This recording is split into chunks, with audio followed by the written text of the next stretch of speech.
ನಾವೆಲ್ಲರೂ ಬೆಳಗಿನ ತಿಂಡಿಗೆ ಅಥವಾ ಡಿನ್ನರಿಗೆ ಇಡ್ಲಿ ದೋಸೆಯನ್ನು ಮಾಡ್ತೀವಿ. ಇಡ್ಲಿ ದೋಸೆ ಮಾಡುವಾಗ ಫಸ್ಟಿಗೆ ನಾವು ಮಾಡುವಾಗ ಇಡ್ಲಿ ದೋಸೆ ಚೆನ್ನಾಗೇ ಬರುತ್ತೆ. ಲಾಸ್ಟಿಗೆ ಮಾಡುವ ಒಂದು 2-3 ದೋಸೆ ಅಥವಾ ಇಡ್ಲಿ ಅಷ್ಟು ಚೆನ್ನಾಗಿ ಬರೋದಿಲ್ಲ.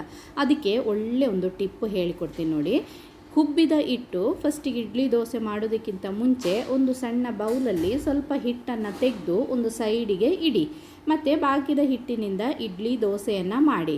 ಎಲ್ಲ ಮಾಡಿ ಆದಮೇಲೆ ಲಾಸ್ಟಿಗೆ ಇದೇ ರೀತಿ ಹಿಟ್ಟು ಉಳಿಯುತ್ತೆ ನೋಡಿ. ಇದು ದೋಸೆ ಅಥವಾ ಇಡ್ಲಿ ಮಾಡಿದರೆ ಅಷ್ಟು ಚೆನ್ನಾಗಿ ಬರೋದಿಲ್ಲ.